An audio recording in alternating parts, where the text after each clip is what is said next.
very good morning to all of you. I am Shikha Pacholi from Pune, India. I am Assistant Professor of Computer Engineering by profession and I am a poet by passion. And this here today is my very first TEDx talk. A very famous Hindi Urdu poet Wasim Barelvi साहब once said, Wasim साहब कहते हैं, कौन सी बात कहाँ कैसे कही जाती है, कौन सी बात कहाँ कैसे कही जाती है, ये सलीका हो तो हर बात सुनी जाती है. And TEDx is one of the TEDx philosophy is all about that, and that what we will try to achieve here from today from this podium. Now, technology innovation, we can say, begins with a single thought, a whisper in the mind of an innovator, researcher, or a dreamer, a moment of curiosity, a spark of inspiration, and before we know it, that whisper grows into a force that can reshape the world. But think about it. Innovation is not just about moving forward. It is also about making choices.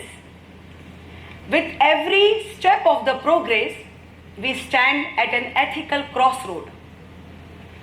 Do we embrace the new at the cost of the old? Or do we preserve what exists, even if it means resisting changes? Think about it. If we had clung too tightly to the past, we still would be sending messages by pigeons. There would be no light bulb, no electricity, no internet, and definitely no artificial intelligence. So every great breakthrough in the history of mankind, whether it is wheel, printing press, telephone, and now AI, it comes with this very dilemma. And yet, in between all this technological revolution, we often forget one crucial factor, that is the human side of the story. The silent battle between preservation and progress. The weight of deciding what to hold on to and what to let go. And this brings us, my dear friends, to the heart of today's discussion, disruption ethics. Every time a major innovation enters our lives, it basically forces us to make a choice. Do we adapt to the new reality or do we resist and protect our old ways? What should we do? Now with the artificial intelligence, we are at another crossroad. Do we let AI take over all the decision making and all other processes for us? Or do we set a limit? The core dilemma of disruption ethics is that only. Where do we draw the line? How do we innovate responsibly without losing the essence of what makes us truly human? See, technology is neither good nor bad. It is a double-edged sword. It is how we use it will define its impact. So we must always ask ourselves, is this innovation serving humanity or are we becoming slave to it? Should we disrupt for the sake of progress or should we pause and reflect? We have to preserve what truly matters. I'm just remembering again a famous ghazal by a very beloved poet of our time, Javed Akhtar Sahab. जीना मुश्किल है कि आसान जरा देख तो ले, जीना मुश्किल है कि आसान जरा देख तो ले, लोग लगते हैं परेशान जरा देख तो ले, ये नया शहर तो है खूब बसाया तुमने, ये नया शहर तो है खूब बसाया तुमने, क्यों पुराना हुआ वीरान जरा देख तो ले. Now comes the question, what is the solution? According to me, the solution lies in a simple word, balance, santulan. It is a very simple yet very complicated word. See, balance is not about doing everything perfectly, nor it is about giving equal time to everything. True balance is about understanding priorities, setting boundaries, and knowing when to push forward and when to pause. It is about recognizing that life is not a perfect scale and everything will not weight in the equal amount. It is a dynamic equilibrium. It will shift from time to time. Sometime your work will demand more of your attention. Sometime your personal life, your responsibilities will take the center stage. The key is to be aware, adaptable, and intentional about where you are putting your energies. Now, when people hear about me or when people meet me, they often ask me, how do you balance it all? A career in engineering, a love for poetry, a family, poetry events on weekends, very busy weekdays. Does it ever get too much? Do you get tired? Honestly, it does. Sometimes it feels like I'm constantly walking on a tightrope, trying to give my best to both the worlds. But then again, this magical word comes to my mind: balance. It is the art of making conscious choices rather than feeling torn between two extremes. It is the wisdom of knowing that you can have multiple responsibilities, multiple passions, but they don't have to compete with each other. They can coexist. The question should not be, how do I balance everything? The question should be, how do I create harmony in my life where each part of my life support the other part instead of overwhelming it? Because after all, life is just a collection of beautiful stories. Let's go back 5 years ago. It was a lazy Sunday afternoon. I had just finished all my household chores, the never-ending list of the tasks as every working woman is very much well aware of. And after what felt like an eternity, I had a small amount of time for myself. So I just sat down. My diary was residing beside me, the one where I had been scribbling poems and short stories for years. And as we all do in our leisure time, I just started scrolling down my phone. Now normally I would have closed it after a few minutes and go to my normal work. But that day something caught my eye. An open mic contest at Ondh. But that stirred something inside me. Now one of my mind was saying, it's a beautiful Sunday afternoon. Just sleep. There is college from tomorrow and again you have to do all the work. But one mind was saying, go there. Give yourself a chance. And then somehow I decided to go. So when I was leaving home for that cafe that day, I realized one thing, that I am not only leaving my peaceful abode, I am also leaving my comfort zone. And a very beautiful line by a very famous Urdu poet, Dr. Nida Fazli Sahab, keep humming in my mind. कोशिश भी कर, उम्मीद भी रख, रास्ता भी चुन. कोशिश भी कर, उम्मीद भी रख, रास्ता भी चुन, फिर उसके बाद थोड़ा मुकद्दर तलाश कर. I don't know what it was, maybe it was curiosity, maybe it was fate, but that particular decision has changed my life. That one evening led to another, then led to another, and little did I know that this small decision made in the middle of a mundane afternoon would change everything for me.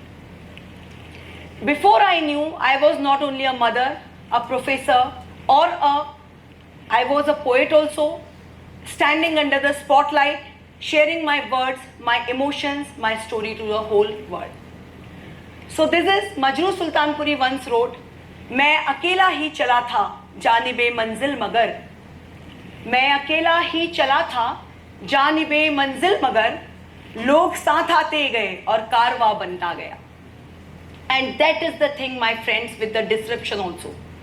It doesn't always comes with sirens or flashing light. Sometimes it comes as a soft whisper, a quiet nudge, a single step forward, And today, as I am standing here on this stage, giving my first TEDx talk, I realized that I am at another moment of transformation. And again, I am asking the same question to myself which I had asked 5 years back. Why not? Now, if we are living in an age where technological advancement are happening at a very fast pace, artificial intelligence, automation, biotechnology, each innovation is rewriting the rules of the existence. What was once considered science fiction is now the reality. And what is the reality today may soon become obsolete. But let me tell you a story. Now see, we celebrate innovation for the wonders it brings, for the lives it saves, for the efficiency it introduces, the barriers it breaks, but every leap forward disrupts an existing order. Every technological win carries the consequences we often fail to foresee. So every step we have to ask ourselves that whatever innovation we are doing, are we moving towards a future where we no longer control technology, but technology is controlling us? The devices which were created for our convenience are now dictating our routines. The social media platform, basically which is designed to connect us, it is rewriting the way we communicate. The search engines meant to inform us, they are deciding what we can see and what we cannot see. And yet, can we resist change? No. Change is inevitable. Change is not something to be feared about. It is the essence of life itself. There is a Japanese philosophy, Muju, which says everything is impermanent. The sooner we accept this, the easier we adapt. The story doesn't have to be so bleak. It is in our hands to shape innovation responsibly. Imagine a world where AI doesn't replace doctors, but it will assist them. It will give them tools to make better decisions. Imagine self-driving technology where drivers are not losing their job, but they are getting help from AI to do their job in a better way. Imagine a digital world where users have full control over their data, where privacy is not getting sacrificed for convenience. Nature itself teaches us the necessity of adoption. You know, dinosaurs resisted, so they perished. Birds evolved from them and they thrived. Similarly, trees with flexible stem often survive the storm, but trees with rigid ones often snap. So if the nature can innovate while preserving its balance, so can we. Consider the case of education. AI can provide personalized learning experience adapting to the student's strengths and weaknesses. But the question is, can AI truly replace teachers? Can it replace the warmth of a teacher's encouragement, the creativity of human mind, or should it serve as an assistant, enhancing rather than replacing human connection?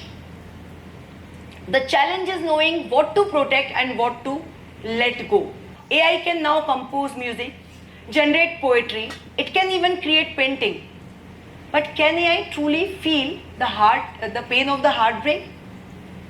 Can AI truly feel the joy of the reunion? Can AI truly feel the nostalgia of childhood memories? No, it cannot. The famous poet Nida Fazli once beautifully said, दुनिया जिसे कहते हैं जादू का खिलौना है, मिल जाए तो मिट्टी है, खो जाए तो सोना है. The world is a magical toy. When you have it, it feels ordinary, but when you lose it, it becomes gold. So we must preserve what is irreplaceable. The brush stroke of a painter who spent years perfecting their craft. The words of a poet who poured their souls into the verses. The melodies of a musician whose story echoes through every note. These things must be preserved, but because these are the things which truly makes us human. And then the very important, there is a human connection. In this digital era, we have to ask ourselves, are we preserving the real conversation? We are talking by messages. We are sending emojis to each other. But are we having real relationship? Do we listen to each other? Do we really listen? No. So in this hyper-connected world, it is our responsibility not to lose the depth of the connection that truly makes us human. This is the thing we have to preserve. Now, I stand here today not just as an AI researcher or as a poet, but as a writer and a seeker of meanings. My days are filled with equations, with my students' questions, and my nights are filled with the verses that spills from my soul. At times, I find myself torn between those two worlds. One is governed totally by logic, the world of education, and one is governed totally by emotion, the world of poetry. One demand algorithm and one demand vulnerability. And I realize that technology is not very different. Just as I struggle to balance algorithm with poetry, our society is struggling to balance innovation with preservation. Should we embrace change? Yes. But should we question it? Absolutely. And should we decide what must be protected? Without a doubt. So there are closing thoughts I want to leave you with. As we innovate, let us ask ourselves, are we building technology that serves humanity, or are we serving technology? Because at the end of the day, technology should not define us, we must define how we are going to use it. We are standing here at the crossroad, not just of innovation, but as of intention also. The question is not just what we can create, the question should be what we should create.